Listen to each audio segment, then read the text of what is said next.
आज की सबसे बड़ी और सबसे गंभीर खबर एयर इंडिया की उस दुर्भाग्यपूर्ण फ्लाइट का सच सामने आने लगा है, जिसमें सिर्फ एक हादसा नहीं हुआ बल्कि एक ऐसा तकनीकी पहेली बनी जिसे अब धीरे धीरे खोला जा रहा है। हादसे का केंद्र आसारी का क्षेत्र में हुआ और फ्लाइट एयर इंडिया कमर्शियल विमान। उसका मुख्य विषय power supply failure, emergency backup और फ्लाइट डाटा रिकॉर्डर से मिली अहम जानकारी। करीब सुबह 4:45 एयर इंडिया की यह फ्लाइट टेकअप के कुछ मिनट बाद ही ट्रांसपोर्टर से सिग्नल देना बंद कर देती है। रडार से संपर्क टूटता है, ग्राउंड स्टाफ को महसूस होता है कि कुछ गड़बड़ है और कुछ ही देर में आसारी क्षेत्र से आपात लैंडिंग जैसे संकेत मिलने शुरू हो जाते हैं। लेकिन इस बार लैंडिंग नहीं, लटकता हुआ सवाल मिला। एक चश्मदीद द्वारा शूट किया गया वीडियो जो अब जांच एजेंसियों के पास है, उसमें विमान के पिछले हिस्से से उड़ता हुआ धुआं साफ देखा जा सकता है और इसी वीडियो में एक तेज क्लैश दिखाई देता है जो संकेत हो सकता है किसी पावर फेलियर या आपात बैटरी टैगर का। विशेषज्ञों की माने तो ये वही सिचुएशन हो सकती है जिसमें फ्लाइट का प्राइमरी पावर सिस्टम फेल हो गया हो और इमरजेंसी रैम में एयर तुर्बिन यानी कि जो रैट बोलते हैं या बैकअप सिस्टम ऑटोमेटिक रूप से सक्रिय हो गया हो।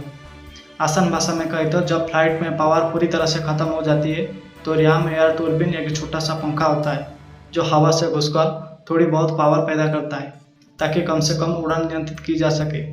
लेकिन अगर यही एक्टिवेट हो गया तो इसका सीधा सा मतलब बड़ी गड़बड़ी हुई थी। जांचकर्ताओं ने एफडीआर यानी कि फ्लाइट डेटा रिकॉर्डर से भी जो जानकारियां निकाली है वो किसी चेतावनी से कम नहीं है।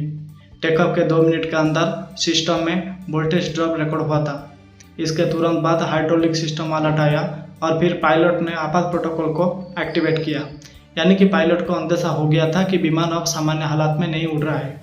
अब सीपीआर यानी कॉकपिट वॉइस रिकॉर्डर से जो बातचीत सामने आई है उसमें बैकअप ऑन, रैट डिप्लॉय जैसे शब्दों का रिकॉर्ड हुई, मतलब इमरजेंसी प्रोसेस सक्रिय हुआ था। यहाँ एक और चौंकाने वाला बात है कि पायलट और को पायलट के बीच से जो बातचीत में लगातार पावर इंस्टेबिलिटी शब्द दोहराया गया है। क्या यह सिर्फ कोई छोटा इलेक्ट्रिकल ग्लिच था या फिर सिस्टमेटिक फेलर?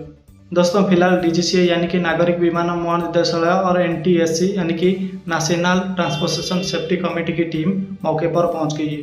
रनवे के टावर मार्क किया गया, एयरपोर्ट के नीचे मिले जो सोर्स मेटल उसको देखा गया और सिग्नल फंक्शन को डिस्टर्ब करने वाली जो संभावित इलेक्ट्रिकल फ्रैक्चर सब कुछ जांच किया जा रहा है। और एयर इंडिया की तरफ से एक संक्षिप्त बयान जारी किया गया है जिसमें कहा गया है कि we are cooperating fully with the investigation, passenger safety is our highest priority. लेकिन दोस्तों, यात्रियों और विशेषज्ञों के मन में सवाल है, क्या ये एक आइसोलेटेड इवेंट था या कोई गंभीर तकनीक लापरवाही? क्या विमान में पहले से कोई पावर सिस्टम इशू था जिसे नज़रअंदाज किया गया, या रैम में या तुर्बिन को एक्टिवेट होना? क्या यह सिर्फ बैकअप था या सिस्टम कोलाप्स का संकेत? वीडियो में जो फ्लैश दिखाई दे रहा है, क्या वो किसी शॉर्ट सर्किट या फायर से जुड़ा है? क्या इस तरह की घटना पहले भी इस मॉडल में रिपोर्ट हुई? एजेंसी 24 घंटे के अंदर विस्तृत रिपोर्ट लाने का वादा कर रही है और एफडीआर और सीबीआर की डी कोडिंग पूरी तरह से हो चुकी है और सिमुलेशन टेस्ट शुरू हो चुका है जिससे ये पता लगाया जा सके कि अगर मैनुअल ओवरराइड नहीं होता तो विमान कितने दौर और उड़ पाता। तो फिलहाल यही कहा जा सकता है कि हादसा सिर्फ हादसा नहीं था, एक संकेत था। पायलट की सूझबूझ से बड़ा नुकसान डाला, लेकिन सवाल अब भी हवा में लटक रहे हैं, क्या हमारी उड़ान वाकई सुरक्षित है?